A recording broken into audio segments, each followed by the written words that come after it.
एक समय की बात है। हिमालय के घने जंगल में एक बहुत खतरनाक भेड़िया रहता था। वो भेड़िया जब भी किसी जानवर को अपना शिकार बनाने की सोचता तो अपने पैर के नाखूनों और खूंखार दांतों से उस जानवर को मारकर खा जाता था। जंगल के सभी जानवर और पक्षी उस भेड़िए से डर कर रहते थे। कोई भी उस भेड़िए के आसपास नहीं जाता था क्योंकि वो भेड़िया बहुत ही खूंखार था। एक दिन एक गाय चरते हुए जंगल में आ पहुंची। उस गाय को उस भेड़िए के बारे में पता नहीं था। भेड़िए की नजर जैसे ही उस गाय पर पड़ी तभी उस भेड़िए ने उसे अपना शिकार बनाने की ठान ली और मौका देखते ही भेड़िया उस गाय पर झपट पड़ा। भेड़िए के नुकीले दांतों के वार से वो गाय अपने आप को नहीं बचा सकी और मर गई। अब भेड़िया अपने शिकार को खाने लगा। गाय के मांस को खाते खाते उसकी एक हड्डी भेड़िए के गले में फंस गई। वो भेड़िया दर्द से जोर जोर से चिल्लाने लगा। उसके गले का दर्द धीरे धीरे बढ़ता गया और असहनीय हो गया। वो मदद के लिए चिल्लाने लगा। बाप रे, मेरा गला, अरे यार मेरा गला में क्या फंस गया? कोई तो बचाओ, कोई तो मेरे गले से इस मुसीबत को बाहर निकालो। अरे बचाओ कोई मुझे, मैं मर जाऊंगा। उस भेड़िए की आवाज सुनकर कोई भी पक्षी या जानवर उसकी मदद करने नहीं आता। उस भेड़िए को लगा कि उस हड्डी के दर्द के मारे वो मर ही जाएगा। उसे सांस लेने में भी ज्यादा दिक्कत होने लगी। अचानक रानो चिड़िया को देखकर उस भेड़िए की जान में जान आई। वो रानो चिड़िया के पास गया और अटक अटक कर उससे बोला, अरे चिड़िया बहन, मेरे गले में एक बड़ी सी हड्डी फंस गई है। मैं दर्द से मरा जा रहा हूँ। मैं तुम्हारा जीवन भर एहसानमंद रहूंगा और तुम्हें पुरस्कार भी दूंगा। बस तुम मेरे गले की हड्डी निकाल दो या सारस को बुलाकर मेरी मदद करवा दो। प्लीज चिड़िया बहन, मेरी मदद करे। रानो चिड़िया को भेड़िए की बुरी हालत देखकर उस पर दया आ गई। लेकिन उस भेड़िए के बुरे कामों को याद करके रानो चिड़िया उससे कहती है, भेड़िया भाई, मैं आपकी मदद क्यों करूं? आप तो मासूम जानवर और पक्षियों को मारकर खा जाते हो। मैं तुम्हारी मदद नहीं करूंगी। तुम बहुत बुरे हो भेड़िए भाई। रानो चिड़िया की बात सुनकर भेड़िया उससे कहता है, रानो, तुझे ऊपर वाले का वास्ता, मेरे गले से ये हड्डी निकाल दे। बस किसी तरह मेरी मदद कर दे रानो। मैं तुझसे वादा करता हूँ, आज से मैं किसी मासूम पक्षी को नहीं खाऊंगा। इस बार मेरी मदद कर दे चिड़िया। तेरा मुझ पर बहुत बड़ा एहसान होगा।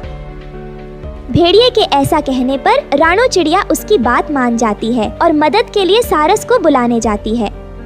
सारस भैया, क्या आप भेड़िए के गले से हड्डी निकाल सकते हैं? वो बहुत तड़प रहा है। आप मेरे साथ चले और उसकी मदद करें। रानो की बात सुनकर सारस उससे गुस्से में कहता है, अरे रानो चिड़िया, क्या तुम पागल हो गई हो जो भेड़िए की मदद करना चाहती हो? शायद तुम भूल गई हो कि कैसे उसने मासूम पक्षियों को अपना शिकार बनाया था। उसके बावजूद तुम उस भेड़िए की मदद करने के लिए मुझे बुलाने आई हो। तुम्हारा दिमाग ठीक तो है ना, या घास चरने गया हुआ है? मुझे सब याद है सारस भैया, लेकिन वो भेड़िया बहुत तकलीफ में है और उसने मुझसे वादा भी किया है कि वो अब किसी भी पक्षी या जानवर को नुकसान नहीं पहुंचाएगा। इसलिए आप मेरे कहने पर उसकी मदद कर दें। ठीक है रानो, मैं तुम्हारे लिए भेड़िए की मदद करने के लिए तैयार हूँ। उसके बाद वो दोनों भेड़िए के पास पहुंचते हैं और सारस अपनी लंबी चोंच भेड़िए के गले में डालता है और उसके गले से हड्डी को निकालकर बाहर फेंक देता है। हड्डी निकलकर भेड़िए के जान में जान आई। तभी रानो चिड़िया ने उससे कहा, अब तो तुम्हारी जान बच गई है। तुम्हें अपना वादा याद है ना?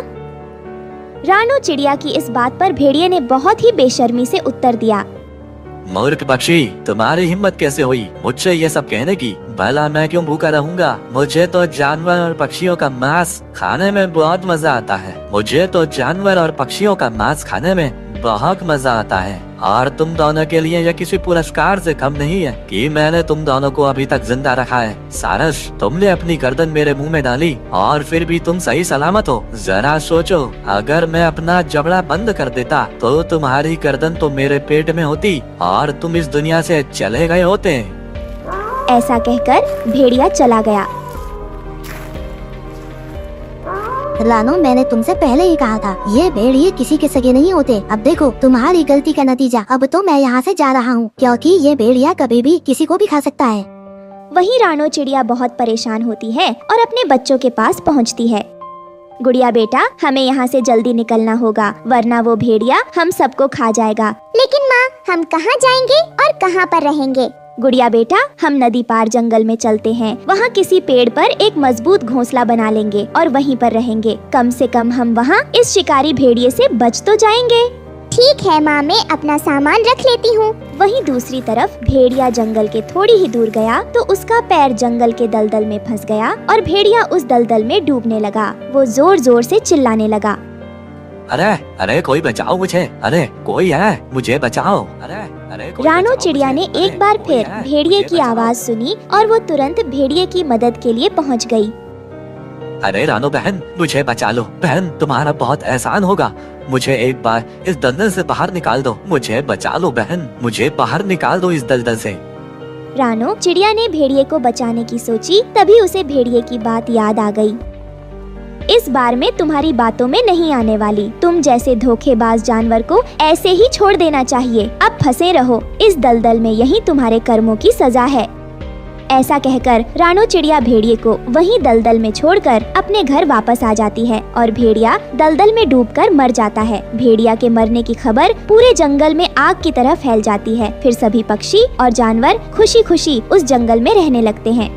तो दोस्तों, इस कहानी से हमें ये सीख मिलती है कि हमें किसी का बुरा नहीं करना चाहिए। अगर बुरा करोगे तो अंत में हमारे साथ भी बुरा हो जाएगा।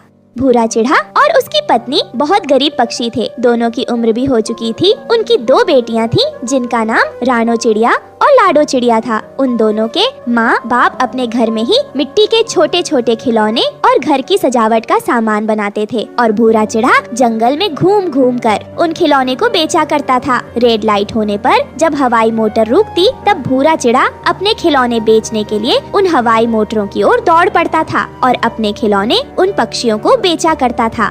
तोता भैया, ये खिलौने ले लो, मिट्टी के खिलौने हैं, हाथ से बने हुए। आप इन्हें घर में भी सजा सकते हो। ये बहुत ही मजबूत खिलौने हैं, साहब ले लो ना। अरे नहीं, नहीं चाहिए। पर ये खिलौने कितने का दे रहे हो?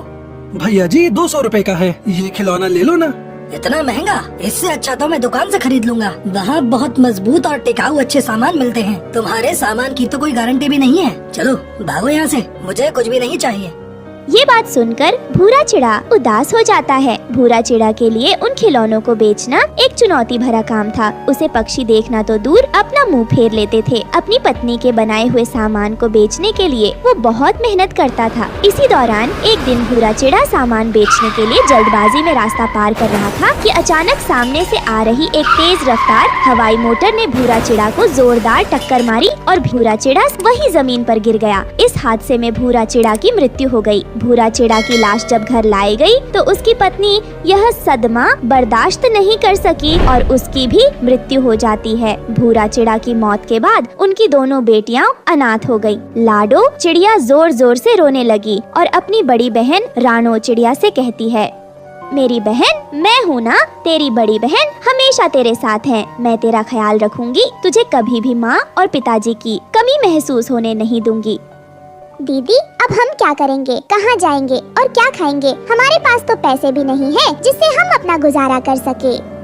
तू चिंता मत कर लाडो, माँ के बनाए हुए कुछ मिट्टी के खिलौने और सजावट के सामान रखे हैं जो बाबा ने बेचे नहीं। उन्हें बेचने से पहले ही माँ और बाबा हमें अकेला छोड़कर चले गए। हम उन सभी सामान को बेचेंगे और उनसे जो हमें पैसे मिलेंगे उससे हम अपना खर्चा चलाएंगे। तू फिक्र मत कर, मैं हूँ ना, मैं सब संभाल लूंगी।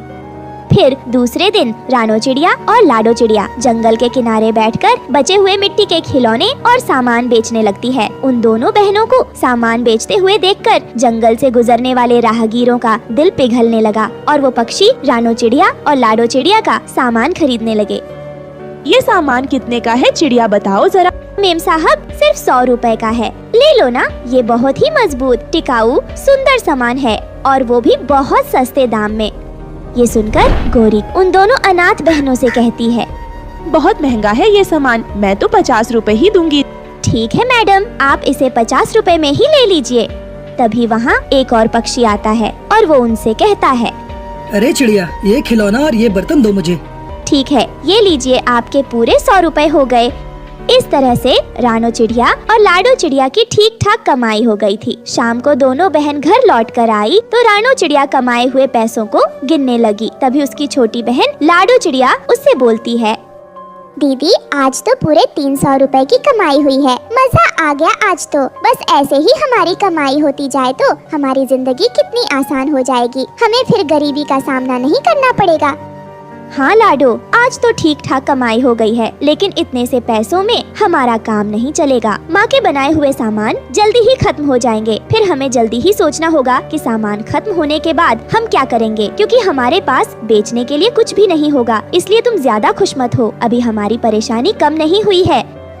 रानो चिड़िया और लाडो चिड़िया बात कर ही रहे होते हैं कि तभी दरवाजा खटखटाने की आवाज आती है। रानो चिड़िया ने दरवाजा खोला तो देखा बाहर मकान मालिक भुल्ला चील खड़ा था। उसे देखकर दोनों बहनें घबरा जाती हैं। तभी वो मकान मालिक उनसे कहता है, अरे चिड़िया, तुम्हारे बाप ने पिछले 6 महीने का किराया नहीं चुकाया था और इस महीने का किराया भी बाकी है। बताओ मुझे, कब तक किराया चुकाने का इरादा है तुम्हारा? उन सब पैसों के हिसाब से 6 महीने का किराया 3000 होता है। तो मुझे कल शाम तक तुम दोनों बहनें 3000 रुपए दे दो, नहीं तो तुम्हारा सारा सामान ले जाऊंगा और घर खाली करवा दूंगा। समझी या नहीं?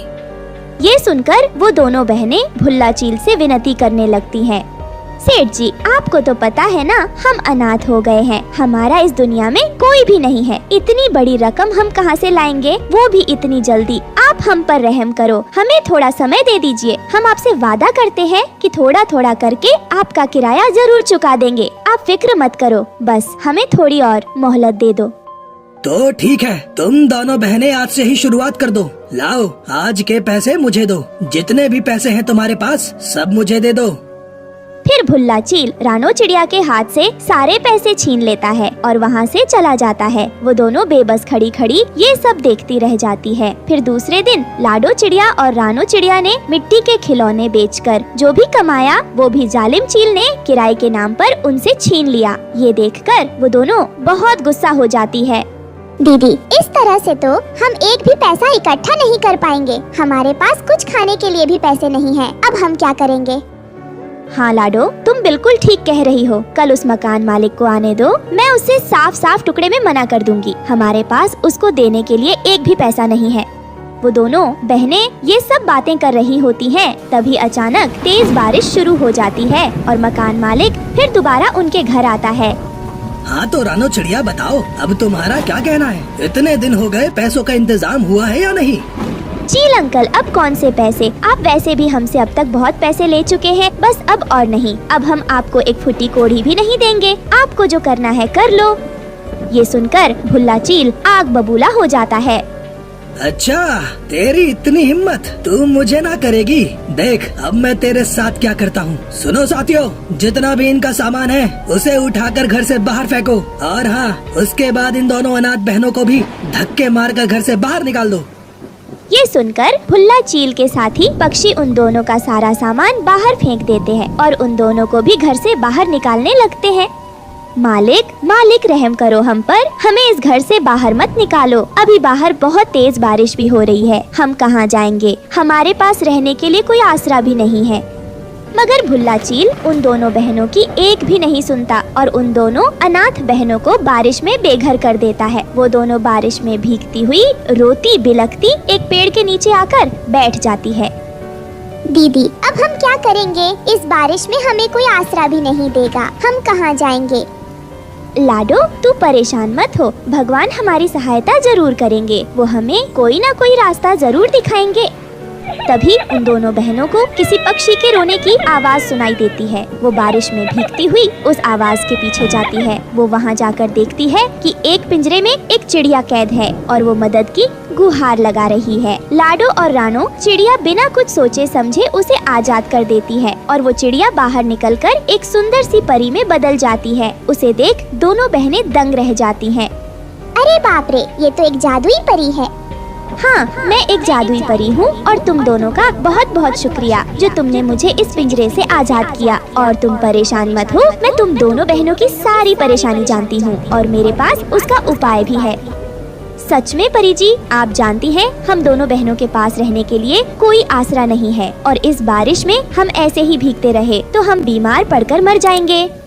लाडो चिड़िया और रानो चिड़िया, तुम दोनों की इस परेशानी का हल है मेरे पास। ये कहकर परी अपने जादू से वहाँ पर एक जादुई बैंगन का घर बना देती है जो दिखने में बहुत सुंदर था। उसे देखकर वो दोनों बहनें बहुत खुश होती हैं। अरे वाह, ये बैंगन का घर तो बहुत सुंदर है। ये कोई साधारण बैंगन का घर नहीं बल्कि जादुई बैंगन का घर है। इस घर में तुम्हें तुम्हारी जरूरत की हर चीज मिलेगी और ये जादुई बैंगन का घर तुम्हें बारिश और तूफान से भी बचाएगा। जाओ, अब तुम दोनों इस बैंगन के घर में आराम से रह सकती हो। ये सुनकर वो दोनों बहनें बहुत खुशी होती हैं और परी का धन्यवाद करके उस जादुई बैंगन के घर में खुशी खुशी रहने लगती है।